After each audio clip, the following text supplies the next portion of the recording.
Muito boa noite. Boa noite. Que nos abençoe Jesus, nos possibilitando um clima de paz, de prosperidade espiritual, para que possamos juntos construirmos uma experiência que possa nos favorecer o crescimento pessoal. Meus irmãos, minhas irmãs, em 2019, eu passei por aquela porta e a Iracema disse assim: entre, rapaz bonito. E eu não fui embora nunca mais.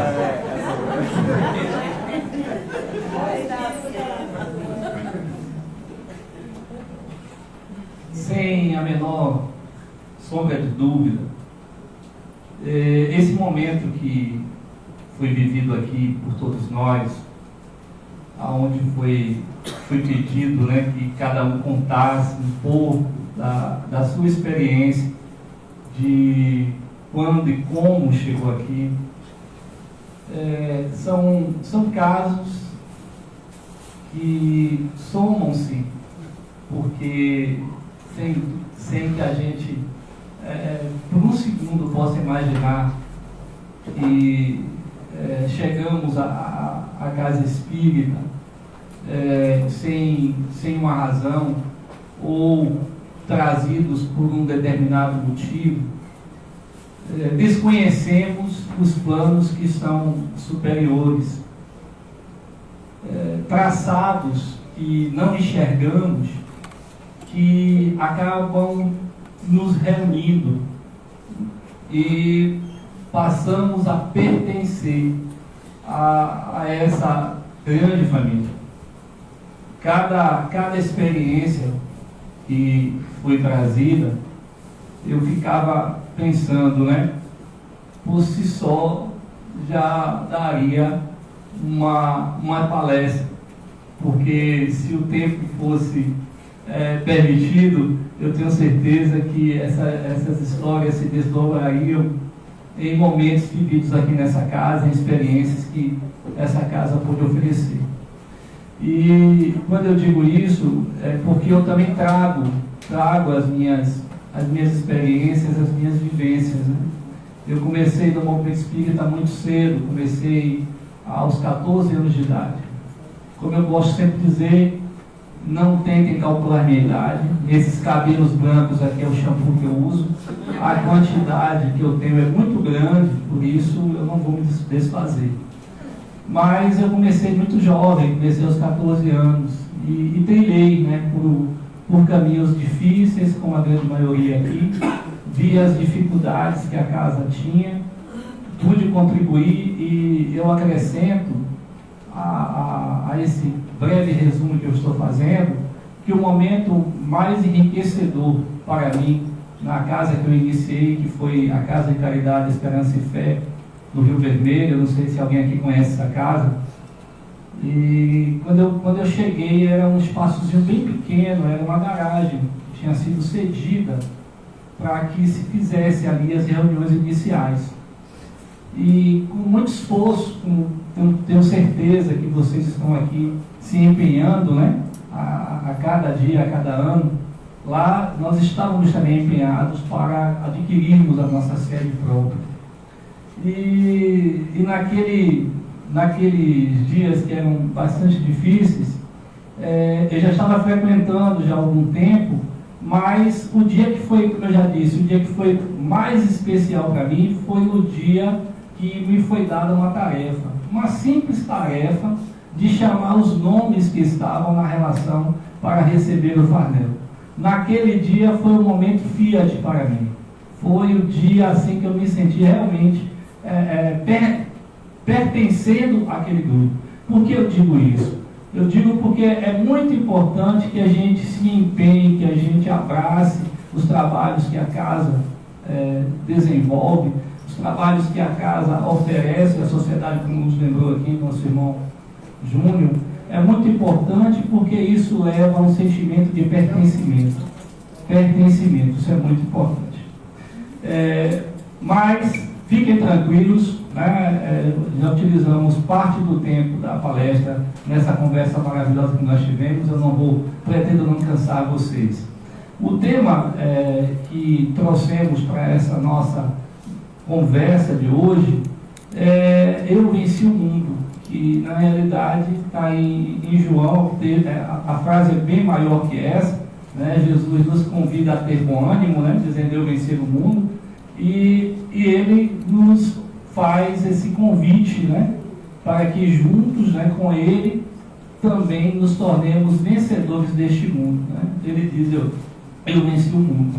Mas, a princípio, como eu sempre procuro fazer nas minhas conversações, buscarmos entender o sentido, como se deu aquela situação que levou Jesus a nos falar disso ou daquilo.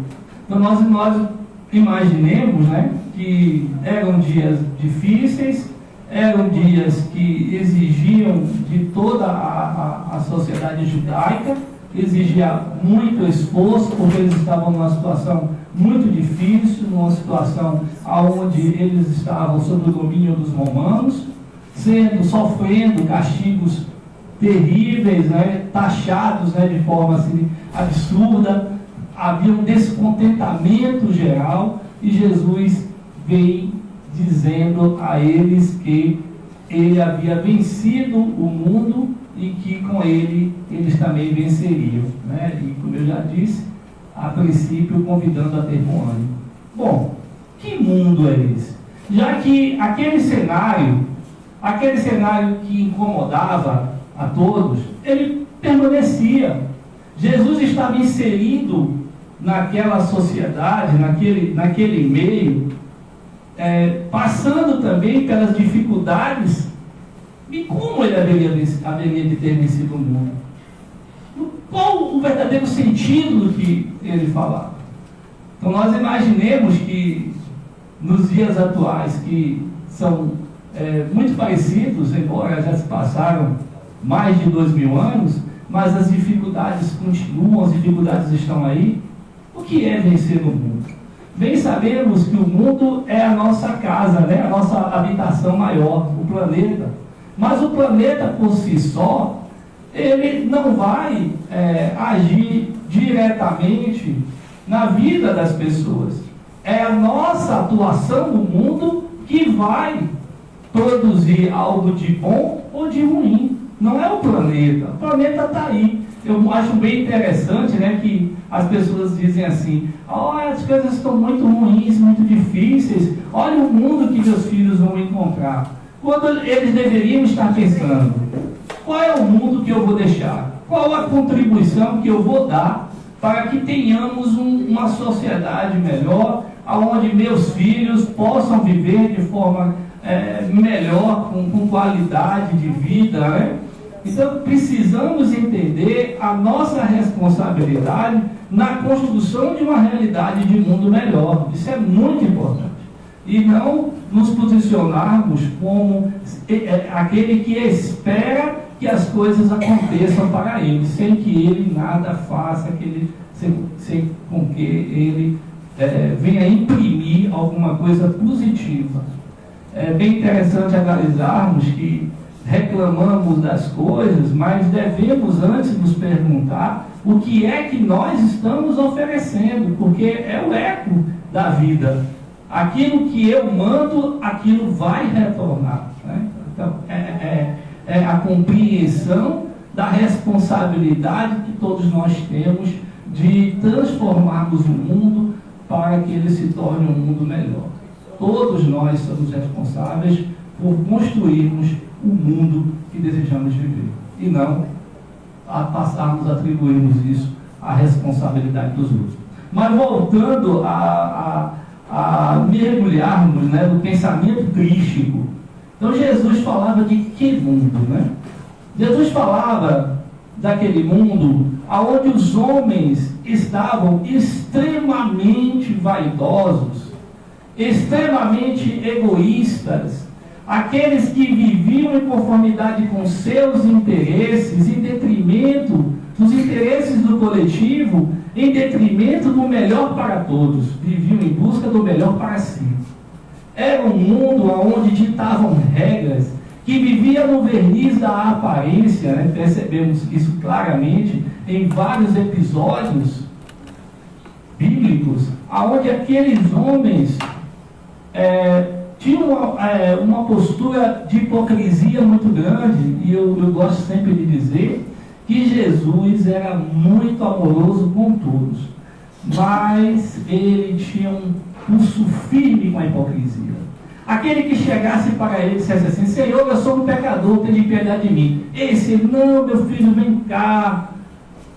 Né? Ou seja, eu não tenho jeito. Você tem jeito sim. Mas aquele que chegava arrotando superioridade, né? Como aquele mancebo, né? Aquele jovem que chegara diante de Jesus, né? Dizendo: olha, Senhor, o que é que eu preciso fazer para alcançar o reino dos céus, né?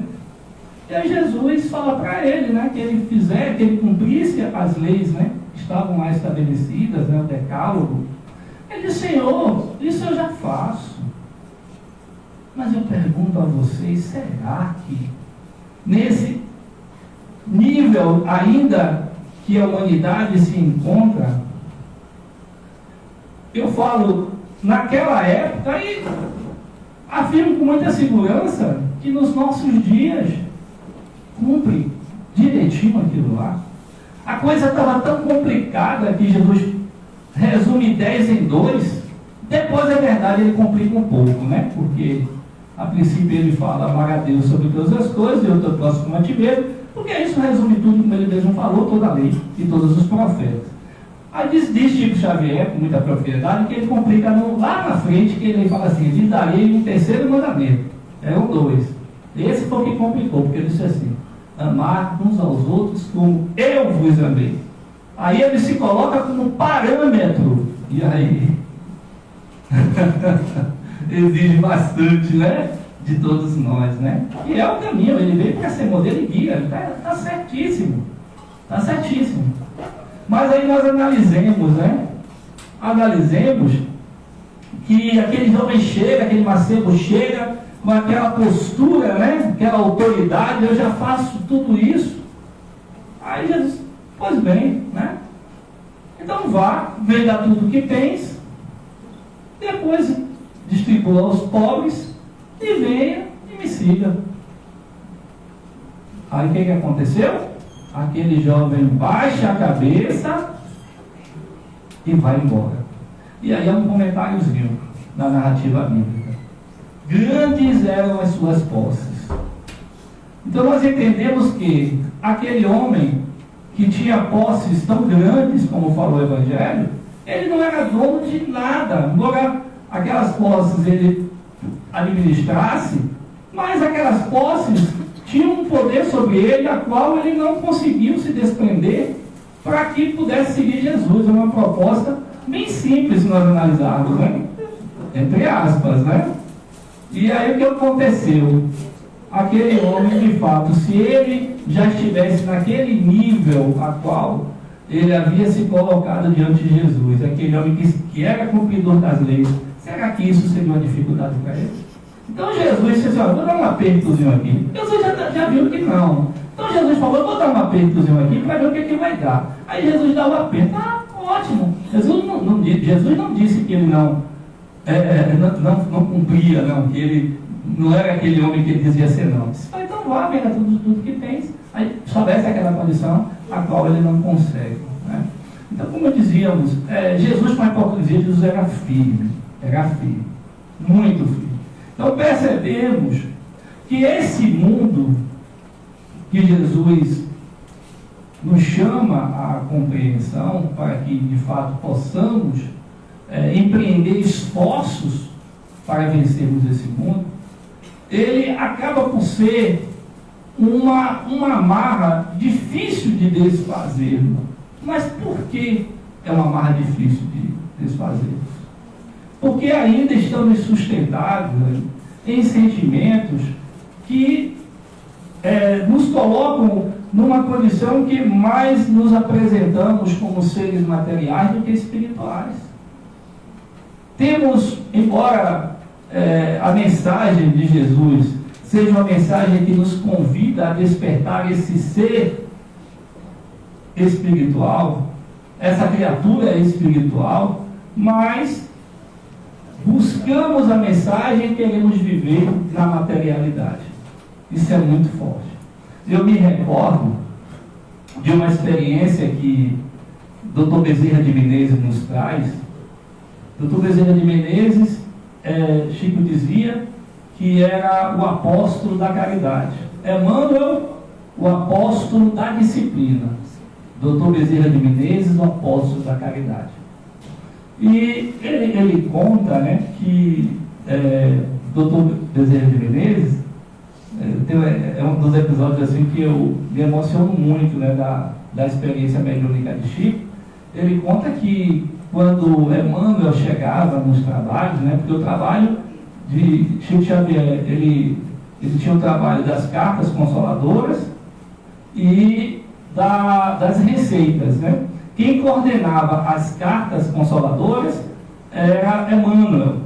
E quem coordenava o trabalho das receitas, né, dos atendimentos, né, homeopáticos, era o Dr. Bezerra de Menezes. Aí ele conta que quando Emmanuel chegava no recinto, né, no local, clarins tocavam e havia um silêncio geral. Os espíritos que lá estavam acompanhando aquelas pessoas ficavam em total respeito, todos em silêncio. Emmanuel fazia o caminho até a mesa e aí dizia: Chico, vamos começar o trabalho. Aí quando terminava o trabalho da psicografia, das cartas consoladoras, melhor dizendo, aí Emmanuel se despedia e aí o Dr. Bezerra de Menezes chegava. Aí Chico conta que aí mudava todo o cenário, porque aí começavam os espíritos a se jogar nos pés de Bezerra de Menezes. Doutor Bezerra, tem piedade de mim. Doutor Bezerra de Menezes, tem piedade da minha filha. Doutor Bezerra de Menezes, tem piedade da minha mãe. Lá vai. E ele aí saía atendendo todo mundo. E ele passava a mão na cabeça, ele dizia uma palavra de conforto e depois ele vinha até a mesa e aí começava o trabalho. Aí Chico dizia, né, que quando a caridade chega, todos vão em busca dela, né? Todos vão buscar o amparo. Né? Então é isso. Então Bezerra, ele fortemente, ele fala em todos os momentos dessa necessidade que nós temos de vencermos esse aspecto da materialidade, e é esse caso que eu estava buscando trazer para a nossa reflexão, que é um trabalho de materialização que acontecia, onde o próprio Chico Xavier participava, e um belo dia foi dada uma ideia pela equipe que participava do trabalho.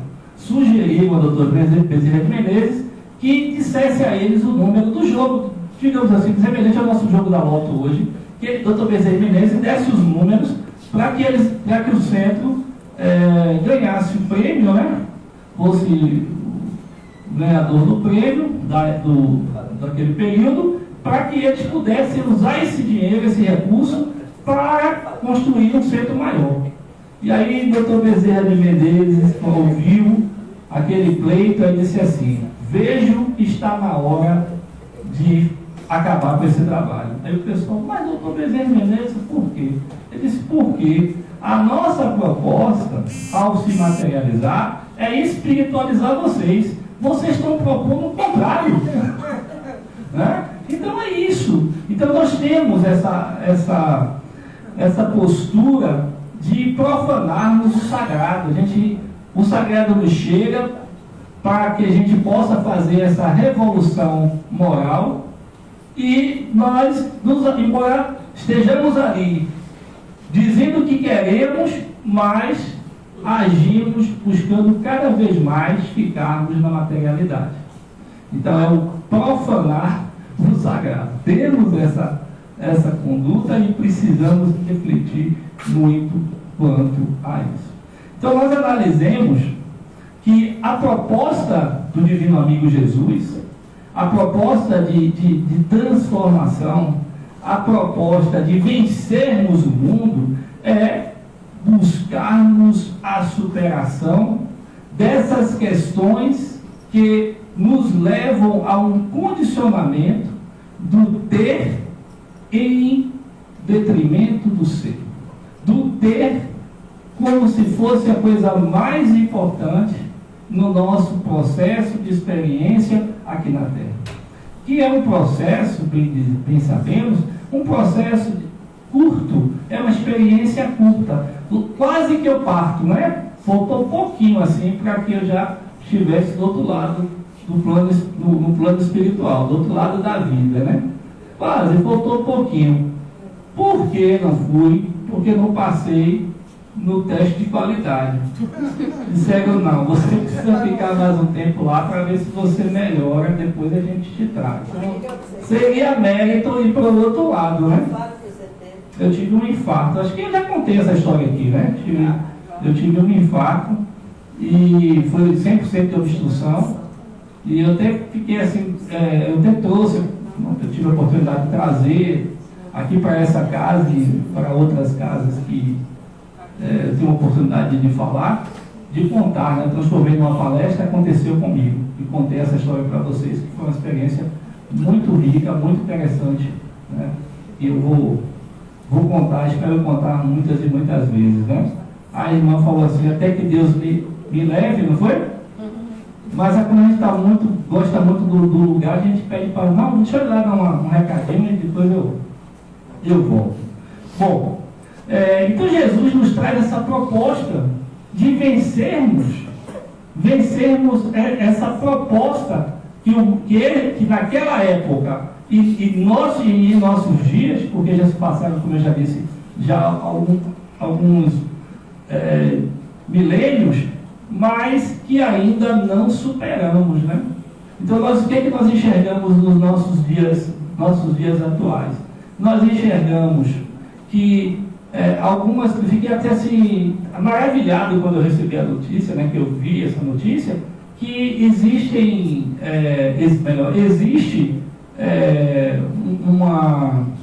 um programa, acho que é isso, que as pessoas fazem uma viagem, um passeio no espaço e voltam, né?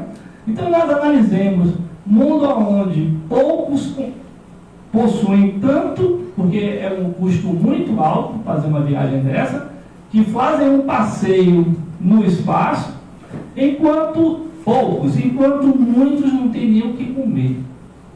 Muitos não têm nem o pão de cada dia. Esse mundo que precisa ser vencido.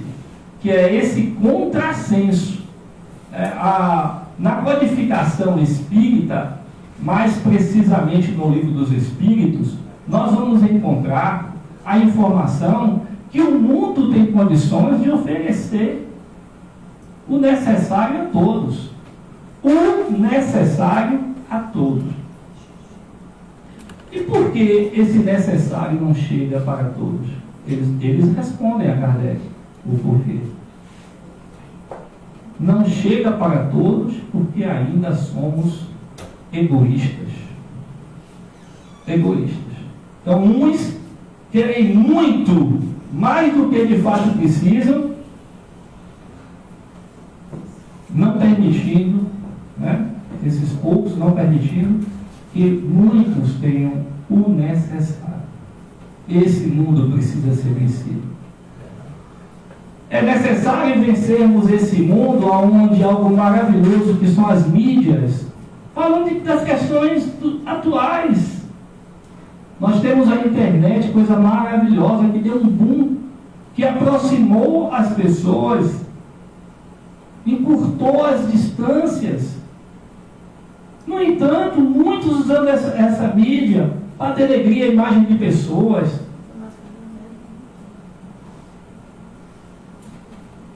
para falar mal, trazer conteúdos desagradáveis, produzir sofrimento. Porque uma calúnia não desaparece fácil. Sabemos que não. Quantos e quantos tiveram a vida assobalhada? Analisemos, né? Nosso grau de responsabilidade no uso dessa ferramenta maravilhosa. Então, esse mundo, falando dos nossos dias, Esse mundo precisa ser vencido. Precisa ser vencido. Então Jesus, quando ele nos diz que precisamos ter bom ânimo, coragem, que é isso que ele está nos dizendo, porque realmente exige muita coragem. Muita coragem. Tem uma história que o Evangelho nos traz, que me foi pedido para que trouxéssemos para essa nossa conversa desta noite. É a história de Bartimeu. Quem ouviu falar da história de Bartimeu? Bartimeu, o cego de nascença, Bartimeu. Bartimeu, ele vivia pedindo esmolas, né? Ficava numa esquina pedindo esmolas. E ele tomou conhecimento que Jesus passaria por ali. E ele viu aquilo como uma oportunidade para ele. Ele falou, olha que oportunidade. Jesus vai passar por aqui. E eu vou pedir a ele que me cure. Eu vou pedir a cura. E o que ele fez? Quando ele percebeu, né, pela audição, a movimentação, Jesus já chegou, Jesus está aqui. Ele começou a gritar, Jesus, filho de Davi, me cure, me cure. E o que aconteceu? Aquilo começou a incomodar algumas pessoas, que tentaram repreendê-lo. E ele continuou gritando até que ele chamou a atenção de Jesus. Aquilo já estava programado para um mundo maior, não há dúvida. E aí Jesus o curou. Bom, o que tudo nos interessa, bem verdade, mas tem alguns detalhezinhos dessa história que tem tudo a ver com vencer o mundo. Aquele homem, de fato, venceu o mundo naquele momento. Bom, primeiro detalhe importante. Para se pedir esmola naquela época, tinha que se ter autorização legal, que se representava por uma capa que eles usavam. Aquele que tinha capa, aquele estava oficializado a pedir, a ser pedinte. Imaginemos que até para ser pedinte naquela época dava trabalho, hoje é mais fácil. Naquela época tinha que ter autorização. Bom, e o que aconteceu? Naquele momento que ele parte para Jesus, as escrituras narram, contam, que ele retira essa capa e joga. Bom, o que isso está nos dizendo? A princípio, a fé daquele homem, a confiança dele. Porque imaginemos que todos os pedintes queriam. E ele não recuperaria mais aquela capa. Alguém viu, com toda certeza. Mas ele não estava preocupado com isso. Porque ele tinha certeza que ele seria curado. E olha que detalhe importante. Que isso é reconhecido por Jesus, porque Jesus diz assim a ele: Bartimeu, a tua fé te curou. A tua fé te curou. E o que é que Amélia Rodrigues vai nos trazer? Que de fato Bartimeu se modificou, se transformou numa pessoa melhor, passou a acompanhar as pregações de Jesus. Ele se modificou. Porque de nada adiantaria a visão física para aquele homem se espiritualmente ele não se melhorasse. Aí seria melhor que ele continuasse cego, para que ele recuperasse as luzes da alma, a visão da alma. Diferente daquele homem que foi descido pelo telhado, pelos amigos, ele não tinha os membros paralisados a Natanael, e foi descido pelo telhado e curado por Jesus. Mas há uma narrativa muito interessante, diferente de Bartimeu. É que, aí quem vai trazer isso são os autores espirituais, que Jesus, depois daquele episódio, Jesus se recolheu e chorou. E aí se aproximaram e falaram: Senhor, tivemos uma tarde tão maravilhosa de curas. Aí Jesus falou: lembra-te de Bartimeu, descido pelo telhado pelos amigos para que o curasse? Lembra, Senhor? Sabe onde ele se encontra agora? Não, encontra-se no bordel, na prostituição. E Jesus chorava por isso. De que adiantou os membros terem sido recuperados se aquela alma continuou doente, paralítica? Então nós analisemos a importância dessa proposta de vencermos o mundo na compreensão do sentido dessa orientação de Jesus, para que nos tornemos vencedores do orgulho, da vaidade, do egoísmo, para que nos tornemos pessoas mais comprometidas com o nosso maior tesouro. Maior tesouro. Que tesouro é esse? Que tesouro é esse? Quem pode me dizer que tesouro é esse? Qual é o nosso maior tesouro? É os bens que a gente vem administrar aqui na terra? Não é. Não é? É a nossa conquista, que é a nossa autoiluminação. É compreendermos nessa curta passagem aqui na Terra que o nosso objetivo maior é sairmos daqui melhores do que quando chegamos. Seres melhores. Porque a condição de estar homem ou estar mulher, estar nesse ou naquele país, nessa ou naquela condição, é passagem, é momento. O que de fato tem valor são os aprendizados que a gente carrega conosco. E aí Jesus, à luz do mundo, nosso modelo e guia, veio nos trazer a orientação para que não nos preocupássemos tanto em amontoar tesouros na terra, mas sim no céu. Não há problema nenhum ter bens materiais, não há problema nenhum, desde que você não seja escravo deles. Não há problema nenhum. É como os Espíritos nos dizem: o nosso maior problema é que nós colocamos as coisas materiais acima das coisas espirituais. Esse é o nosso maior problema. É isso que tem nos trazido tantos problemas, tantas complicações, tantas experiências difíceis, e todas elas com uma única proposta: nos fazer acordar. Acordar.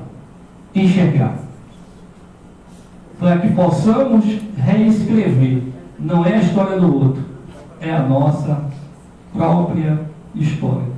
Esse é o sentido maior. A autoiluminação. Crescermos por dentro, ou melhor, melhorarmos por dentro para modificarmos o mundo à nossa volta. E tem uma personalidade que eu imaginava, né, quando pensávamos nessa nossa conversa, que retratava muito bem o eu vencer no mundo, que é a Anália Franco. Quem já ouviu falar de Anália Franco? Anália Franco. Não ouviram falar? É o dever de casa de vocês. Anália Franco, a dama da educação, por que não a dama da caridade? Anália Franco, aos 44 anos de idade, ela morava no município do Rio de Janeiro, Resende, e aos 44 anos ela ficou cega, teve uma ceguez repentina. E foi justamente durante esse momento, não foi muito longo, ela conheceu o Espiritismo. E ela ficou assim encantada, maravilhada com a mensagem de Jesus trazida pela doutrina espírita. E ela se torna espírita. Bom, ela viveu no momento em que havia ainda a escravidão. Imaginemos, né? A que ponto nós chegamos, né? Alguém se achando dono de alguém. Que coisa triste, né? Mas muito bem. E naquele período já tinha ocorrido uma grande conquista na sociedade da época, que foi a lei que dava liberdade aos nascidos, né, aos filhos dos escravos, que foi a lei do ventre livre. E o que aconteceu foi que, olha que outro absurdo, os fazendeiros, como eles não podiam escravizar os filhos, né, dos escravos, eles avaliavam assim: não tem valor nenhum para mim. Para que eu vou alimentar essa criança, vou sustentar essa criança? Aí o que eles faziam? Largavam as crianças na estrada, entregues à própria sorte. Imaginemos, cara. E ela saía recolhendo essas crianças. Recolhendo essas crianças. E não era para pontuá-las, não. Para educá-las. Ela iniciou, a princípio, uma grande creche, porque ela alugou uma fazenda, recolhia essas crianças e ela colocava nessa casa. E ela ia cuidando delas, as maiores ela ia alfabetizando, e enfrentou, a princípio, um grande problema, porque quando o proprietário da fazenda, a primeira fazenda que ela iniciou, né, descobriu o que ela estava fazendo, foi lá e pediu não, expulsou ela: não quero a senhora aqui não, com esses negrinhos aí, não. E aí ela foi e conseguiu um outro local. Mas olha que detalhe bonito da história dessa mulher, Anália Franco. Anália Franco se dedicou a construir por 21 orfanatos, um número enorme de escolas para mulheres, para jovens. E isso, gente, em um espaço curto de tempo. Curto de tempo. Quando ela desencarna, ela estava indo inaugurar mais uma escola para meninas. Isso é vencer o mundo.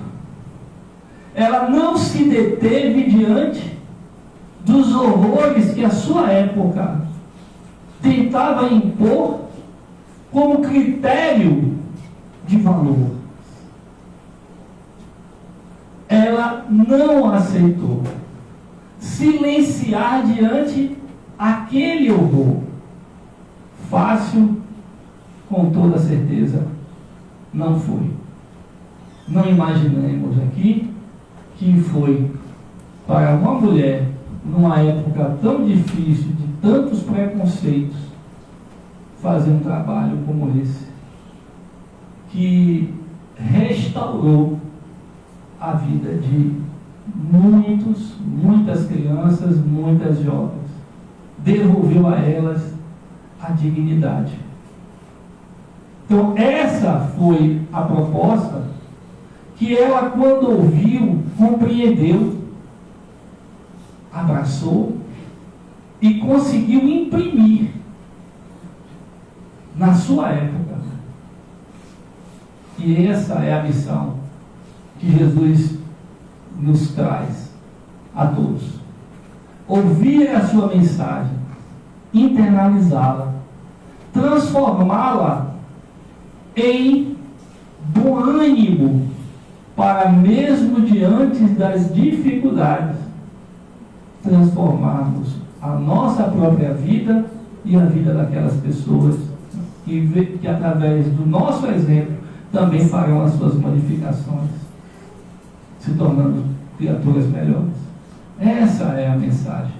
Então, quando Jesus nos convida a vencermos o mundo, abracemos integralmente esse convite e façamos todos os nossos esforços para nos tornarmos verdadeiros conquistadores das questões que nos levarão a uma realidade espiritual melhor. Jesus, ele poderia ter nascido numa família rica, bastava ele ter reencarnado como filho de um patrício, mas ele escolheu nascer como filho de um pai carpinteiro e de uma mulher simples da sociedade judaica. Jesus nasceu na cidade mais inexpressiva. A cidade essa que as pessoas diziam que nada de bom vinha de lá, Belém de Judá. Ele escolheu nascer lá para mostrar que é possível. Ele até diz isso aos seus discípulos, né? Mostrando que era possível. Então Jesus, ele retirou dos coxins de veludo de seda, a obsidiana de Magdala, convidou Marta às questões do Espírito, devolveu os membros paralisados de Natanael movimentos, trouxe de volta ao convívio dos seus pais, seres que estavam tidos como mortos. Jesus, na cruz, converteu aqueles que estavam ao seu lado, vivenciando também a experiência da crucificação, mostrando a proposta redentora, possibilitando a Dimas uma experiência de visão da realidade espiritual. É esse Jesus que não está na cruz, porque na cruz ele não nos serve. Jesus precisa estar na nossa consciência. Então, quando recordarmos Jesus, recordemos dele conversando, recordemos dele na sociedade, vivendo na sociedade, dentro do contexto social, mostrando que é possível se fazer a diferença. Que Jesus nos abençoe. Muita paz.